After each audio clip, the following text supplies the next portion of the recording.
Hello and welcome to Celebrating You. And I'm so excited. I have a wonderful woman called Cynthia Moore who will tell you some amazing life journey and how she is able to support more people than ever before at this time. So a very warm welcome to you, Cynthia. Hi, Maria. Thank you so much for having me. It's my pleasure, Cynthia. I'm so excited. As you can see, I'm nearly bursting out of the screen. I can feel when something's going to be good. So no pressure at all to you. You will be amazing. So what I'd like to ask you is how comes you got to be doing what you are doing today? Yeah, it was quite a long journey, really. I had a corporate career, mostly in program management, and that was really great. I really enjoyed doing what I was doing, but I always felt like there was more of a positive impact that I could make. Um, and one of the things that I really enjoyed was when I was working with people, both at work or outside of work, where, could inspire and motivate and create things that people didn't think was possible. So, yeah, I started looking at how I could do that, and here I am now. But it was quite a journey getting there. So what was the journey and what exactly is it that you do now? So I'm a coach and I work with high performing individuals, entrepreneurs, career people, to try and to help them sort of level up. So when you're going through the motions in your life and you're working or doing what you do, and you sort of wake up in the morning and think, oh, there must be more to this, or I could do more than this, or you watch that other person get that promotion that you really wanted. I'm sort of there to help you take that next step, to help you get to reach your goal, get to where you want to be. And that's a really exciting and humbling thing to do, to be allowed to be part of people's journeys. So my own journey was from corporate, so I felt like there must be a little bit more to life. And I felt that, things just could be different. And I wanted to create a life for myself that was fulfilling and I was happy with. So my husband and I, we spoke about it a lot, and we both decided quite a few years ago now to quit our jobs altogether. We had a lovely house by the sea. We sold it. We sold everything in it, and we bought a camper van, and we went traveling around Europe for a couple of years. So yeah, that was really awesome. And as part of that, we sort of started building our own businesses. So in my case, it was the coaching. I did all my qualifications prior to that. And yeah, we started building the coaching business, and it's been really amazing, to be part of people's journeys, to do this whilst traveling myself as well. Obviously now I'm in a house, due to the pandemic that's currently going on. But yeah, it's a great lifestyle just to be able to create the life that you want, that suits you, that's in line with your values, and that works, which is really rewarding. That's so exciting. I have always dreamt of going away in a camper van and doing that. So I didn't know that about you. That's so cool that you've done that. So so you've just mentioned values. So what are your values, and because what you're describing is like the dream actually. For me, from my perspective, you've just living or shared the dream, and I'm sure of course there's lots of steps of courage and processes that need to support that too. So what would you say that your main values are there with that for people that are thinking about? Another thing I'd like to pull out is that you, like so many people, actually everybody I've interviewed, so this is a real pattern, is that everybody has shared with me that they were in the job and they just felt that something was missing, that there must be more to life than this. That's like, for me, the holy grail moment. And then they moved into doing what they do currently because there's some deep sort of knowing that just says, hey, we need to do something else. So what would be your your experience of this and your values? Yeah, so some of my key values, and actually I find that these can be quite tricky to uncover, but freedom for me was one of the biggest ones. And once I realised that, and I started looking back over my life, everything just kind of fell into place. Like all the decisions, everything made sense. So freedom is one of my key values, and that's really important for me, and that's what I build my life around now. Kindness is another one, and that's so important. And I think if you can be kind in this world, and kindness is free really, then there's so much that's possible, and it's wonderful. So that's really good.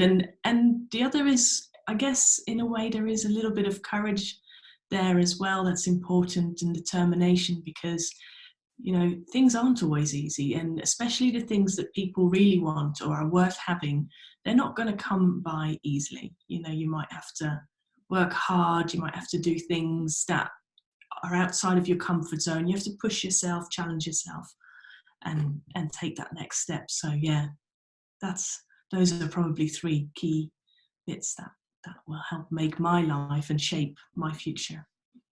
That's gorgeous, because you do really look very kind and you feel very kind to me. And I think so often I actually hear these wonderful motivational people that give this sort of support, and from my perspective, because I'm very sensitive, it comes across as quite demanding and not so kind.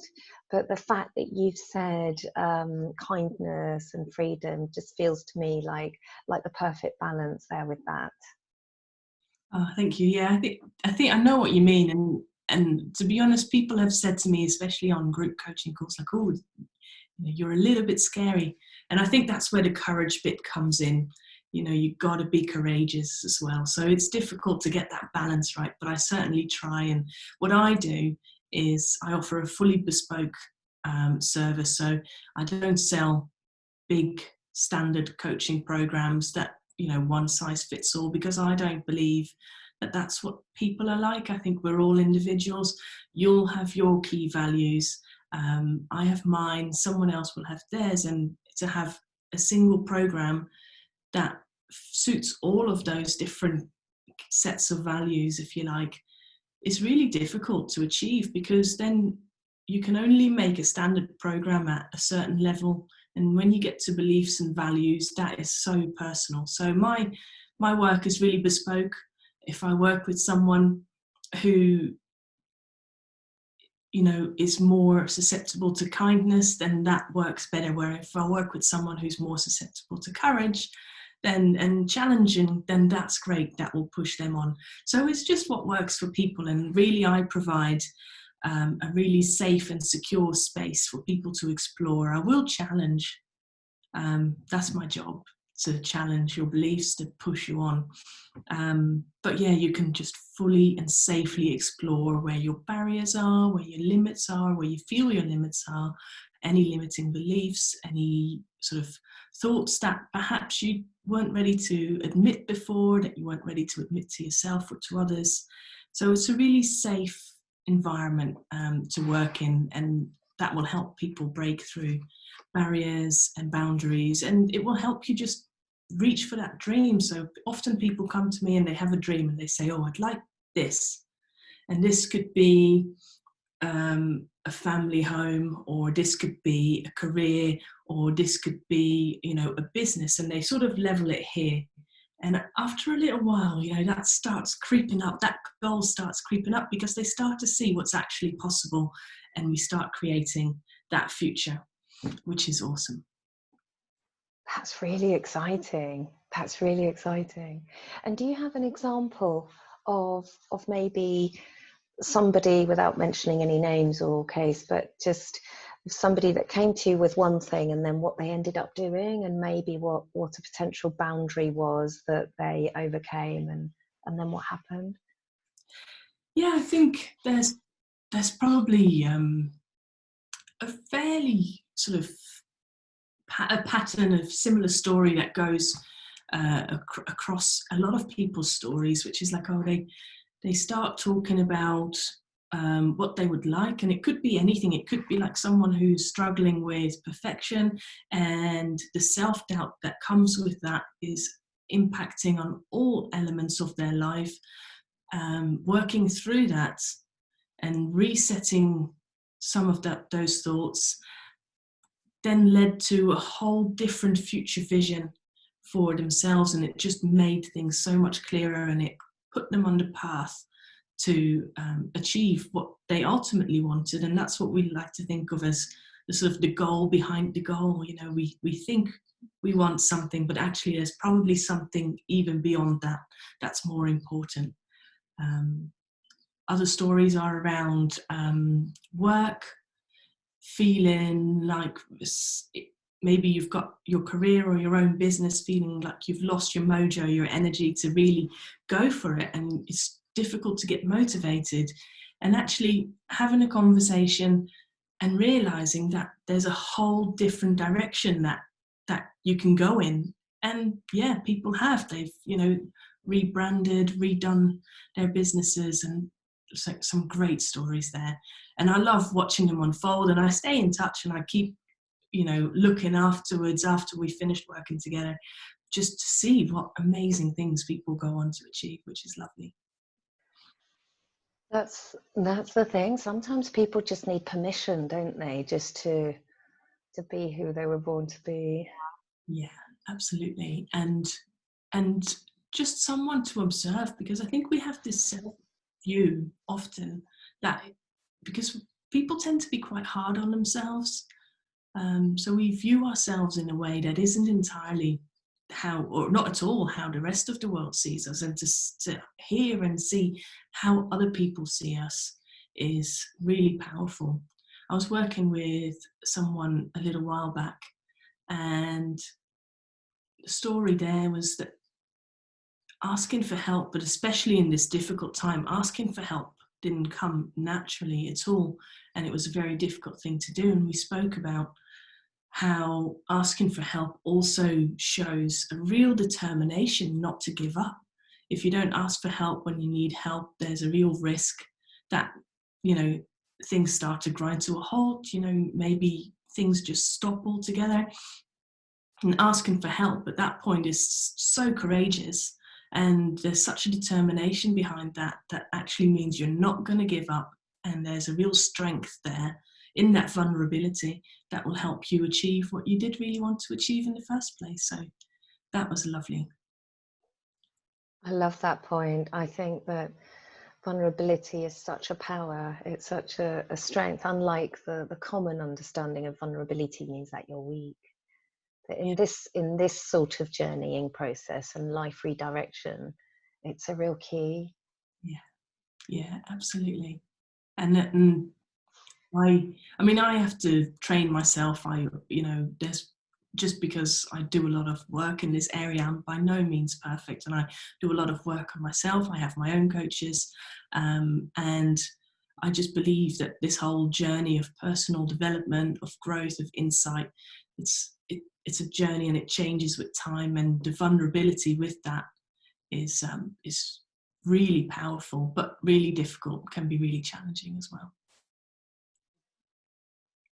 Yeah, I think that's great, because that's the thing that warms people to me. For example, if I can be honest and vulnerable, and that's why I think these interviews are so helpful, because I believe that in business, how what we do is secondary to who we are being. So like you were saying about your values, and so if we get to just share ourselves and present ourselves as we are, and I agree with you. I don't believe in perfection either. I think that this is a concept that was never designed to encourage anybody or to empower. It's something that needs to really be reviewed and looked upon with critical thinking. Is this helpful, this thought? But I think that just guiding people to be their real true selves is such a profoundly high value thing to do.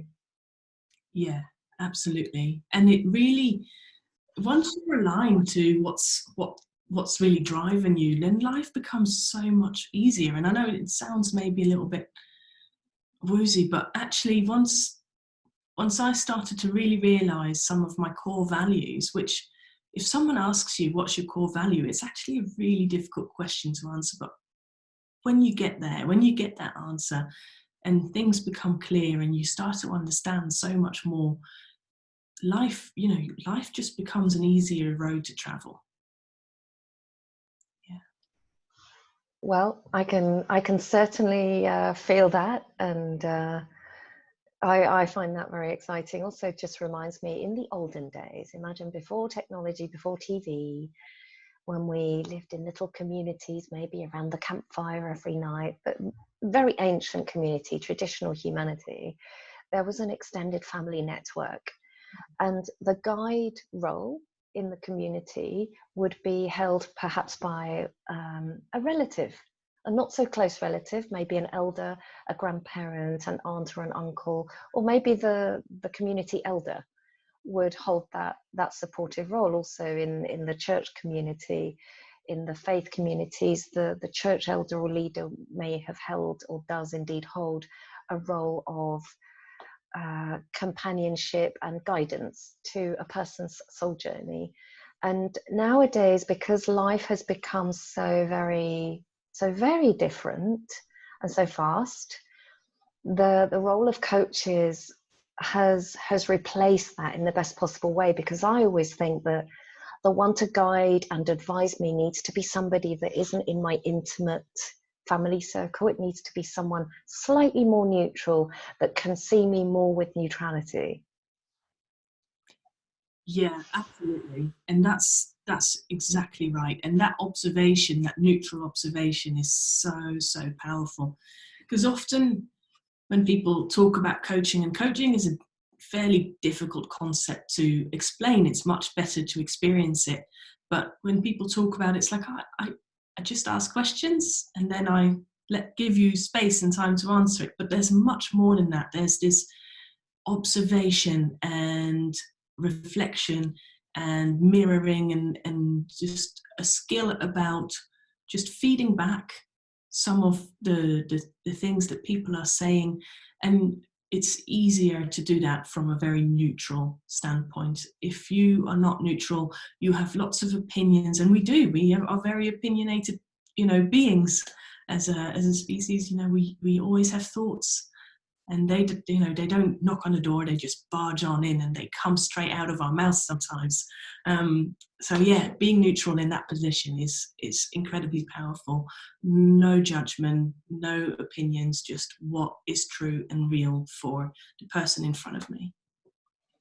Yes, absolutely. And you remind me of, often I may have a friend or a relative that gives me some free advice. So they say, oh, you should do blah, da, da, da, da, and you need to stop doing da, da, da, da, da, which may or may not be helpful. So once again, the neutral listener who is kind, who has my best interests at heart, is just going to give that premium service in there. Yeah, that's how it is. People give advice, and advice, is totally helpful. I still have conversations with my family, my friends, and there's so much, we can get from talking and stories and sharing experiences.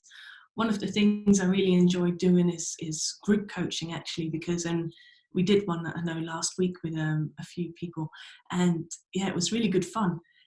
And just that little sort of 5-10 minutes with one person in a group setting will give something, a takeaway to everyone else in that room as well, which is a really wonderful thing to watch happen and to see.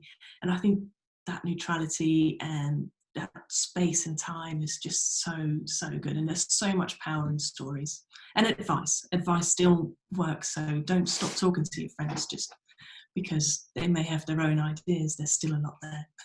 Keep on.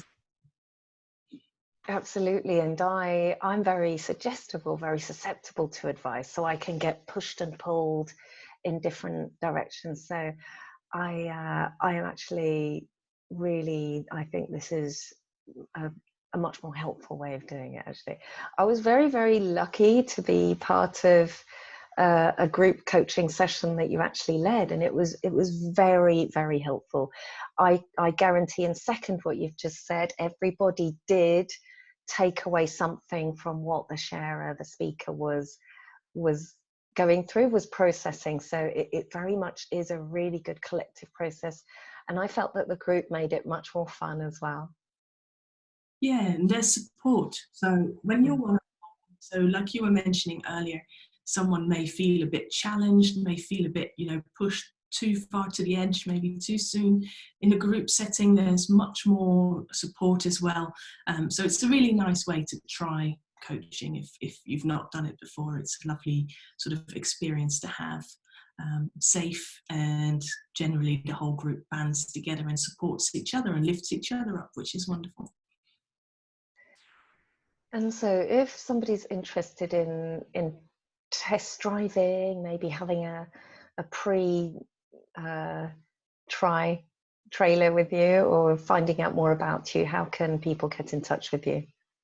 Absolutely. So I have a website, cynthiamorecoaching.co.uk. There's a form on there as well as my email address, so you can either contact me through the website, email me at info@cynthiamorecoaching.co.uk, or you can go to my Instagram, Cynthia Moore Coaching, or my Facebook, Cynthia Moore Coaching. So they're all the same. You should be able to find me. All of them have message facilities. So yeah, get in touch, and I'd be happy to have a conversation, let you experience any coaching. If you feel like you're ready to take control of your future and create the life that works for you, or just taking that next step, get in touch, and I'm happy to help. That's wonderful. Thank you so much, Cynthia, for sharing, and it's been a real pleasure to share with you today. Thank you.